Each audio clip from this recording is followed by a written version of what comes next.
ये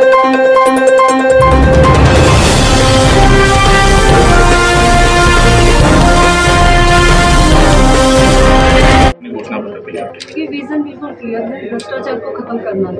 घोषणाएं मेरी सारी इस तरह से हैं जो बहादुरगढ़ में समस्याएं चल रही हैं, वर्तमान में समस्या है, जैसे कि ये प्रॉपर्टी आईडी का जो होता था, या फिर नक्शों का जो ये बहुत ज़्यादा पैसे ले रहे थे नक्शे पास करने में, या फिर सड़कें हैं, या फिर बिजली है, या लाइट है, या बच्चों की शिक्षा है, जो बहादुरगढ़ इस समय समस्याएं झेल रहा है वो सारी।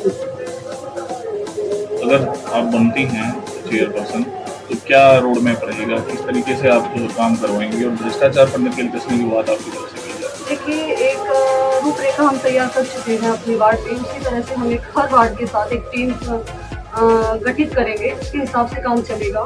डिजिटल जो हमने अपने वार्ड को बनाया है उसी तरह हम पूरे शहर को डिजिटल, पूरे वार्डों को मतलब उसमें ग्रुप बनाएंगे, बहुत सब ग्रुप बनाएंगे जो समस्या का समाधान करेंगे, तो डिजिटल बहादुर शिकायत केंद्र, शिकायत केंद्र रखने की हर विभाग के शिकायत केंद्र होंगे नगर परिषद में, क्योंकि अब मैं भी देखती हूँ, जैसे मैं जाती थी कभी कभी नगर परिषद में, जब मीटिंग्स होती थी, जब मैं जाती थी तो कभी अधिकारियों को जो भी आते थे अपनी कंप्लेंट्स लेके आते थे, कभी स्कूल में भेज देते थे, कभी स्कूल में भेज देते थे, कई कई घंटे खराब होते थे।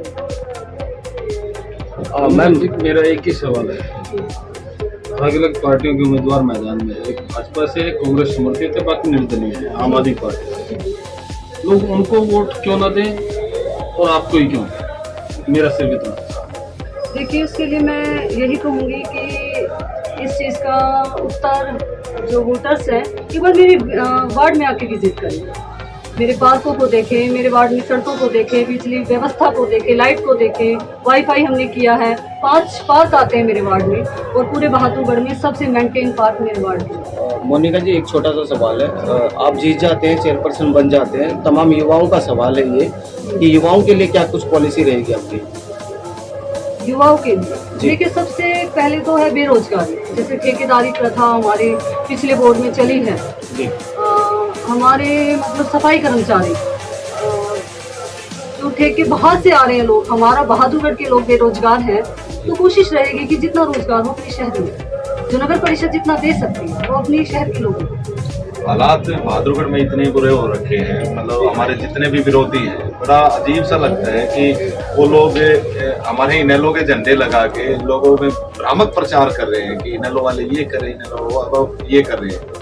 मैं तो ये बड़ा आश्चर्य मानता हूँ, इन लोगों की बुद्धि कहाँ भ्रष्ट होगी। आप एक बात बताइए, चुनाव वो भी लड़ रहे हैं, चुनाव हम भी लड़ रहे हैं, और हमारा कोई भी आदमी, आप देख रहे हो सैकड़ों सैकड़ों लोग हमारी जनसभाओं में आ रहे हैं, क्या कोई धमका के वोट मांगता है क्या? सीधा और साफ सा स्पष्ट सा मतलब है इसका, मतलब कांग्रेस बीजेपी वाले इतने बौखला गए हैं कि वो हमारे झंडे दिखा के लोगों को धमकाने लग गए।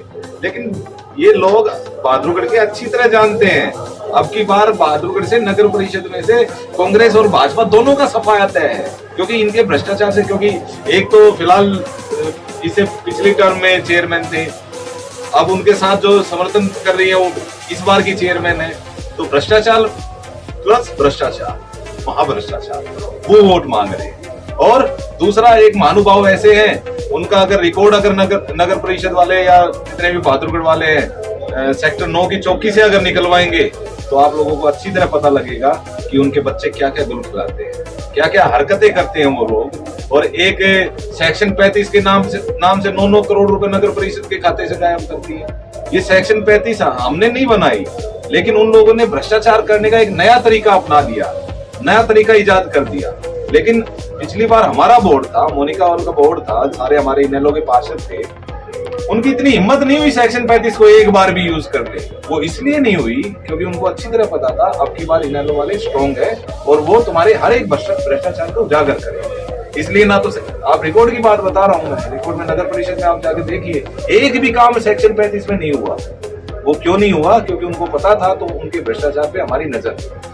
और कहाँ वो पिछला जमाना में याद करूं, जो अपने आप को कांग्रेस समर्थित कहते हैं, कांग्रेस को अच्छी तरह पता था वो ये चुनाव आ रहे हैं, इसलिए उन्होंने सिंबल नहीं किया। और घोटालों के आरोप लगा रहे हैं, घोटाले चेयरमैन बनते हैं, चेयरपर्सन बनती है आपकी, तो क्या घोटालों को जो है वो फाइल को लेकर? मैं तो साफ और स्पष्ट सा मतलब बता रहा हूँ, हमारी नजर में जो भ्रष्टाचारी है वो ऐसे गुनहगार हैं जिन्होंने बहादुरगढ़ के लोगों का पैसा लूटा है, और वो पैसा लूटा है जो बहादुरगढ़ के लोग खून पसीने की गाड़ी कमाई नगर परिषद में टैक्स के तौर पर जमा करते हैं। तो ऐसे लोगों का क्या हाल करना चाहिए। आप ये देखिए, प्रधानमंत्री आवास योजना के 88 लाख रुपए नगर परिषद ने उड़ा दिए, कहाँ गए? अब वो भी वोट मांगने आ रहे हैं लोगों के बीच में, उन लोगों को शर्म नहीं आती। अरे तुम्हें 2 साल हो गए, मैं लगातार कंप्लेंट कर रहा हूँ, ना भाजपा के अधिकारी ये पता लगा पाए वो 89 लाख रुपए गरीब आदमियों को मिलने चाहिए थे, वो कहाँ गए? और उल जुलूल बातें करते हैं, इधर उधर की बातें करते हैं। कांग्रेसी, कुछ कांग्रेसियों को और भाजपा वालों को इनेलो के झंडे दे के लोगों के बीच में धमकाने का काम करते हैं। ये बहादुरगढ़ वाले लोग अच्छी तरह समझते हैं, क्योंकि कोई भी आदमी धमका के वोट नहीं मांग सकता, ये जनता का अधिकार है, और जिसकी जो जनता जो चाहेगी वही होगा। बड़ी मुश्किल से टाइम मिला है बहादुरगढ़ वालों को, क्योंकि 5 साल में एक बार मौका मिलता है। इन्होंने 5 साल लूटा है बहादुरगढ़ को, और उस लूट का सबक इनको जरूर सिखाएगी जनता। सर, विपक्ष कह रही है कहीं परिवारवाद चल रहा है, आपने चुनौतीपूर्ण मानते हैं इस चुनाव को?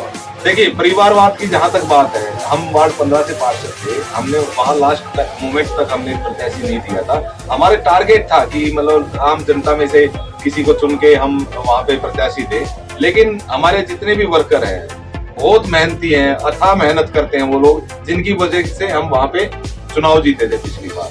और मैं तो कांग्रेस और भाजपा, मैं दोनों को चैलेंज देना चाहता हूँ, जो बात परिवारवाद की करते हैं उनको खासकर। ये जो चुनाव है ना तो प्रधानमंत्री बनाने का है, ना हरियाणा का मुख्यमंत्री बनाने का है।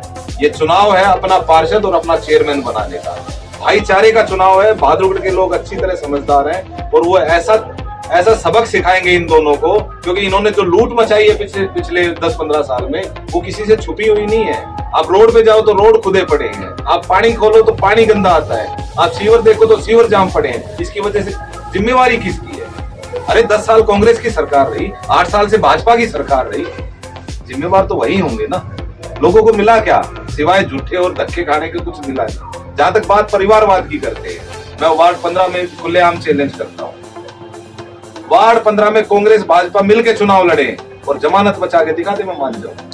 उनकी जमानत नहीं बचने वाली अब की बार। ये वार्ड 15 के लोग बहादुरगढ़ में जो चुनाव चल रहे हैं उसमें पूरी तरह से इनेलो और हमारे साथ। सर, संक्षिप्त में बताइएगा रोड मैप क्या रहेगा जब जीत जाते हैं, आप प्राथमिकता किन कामों को देंगे? देखिए, सबसे बड़ी समस्या आज के दिन नगर परिषद में चल रही है हाउस टैक्स को लेकर। हाउस टैक्स है, प्रॉपर्टी आईडी है, प्रॉपर्टी आईडी में जानबूझ की गलतियां छोड़ी गई, उसके एवज में पैसे लिए गए। बहुत ज्यादा भ्रष्टाचार और घोटाला है सफाई में, बहुत ज्यादा बाउंड्री इन लोगों ने किया। हर एक काम में जो भी विकास कार्य होगा, उनको पूरी तरह से कमेटी बना के पार्षदों की और अधिकारियों की उसकी जांच कराएंगे, और जांच में कोई भी दोषी हो, अगर मेरा कसूर होगा तो मुझे सजा मिलेगी। इसका मतलब ये जो दोषी हो उसको सजा दिलवाने का काम करेंगे।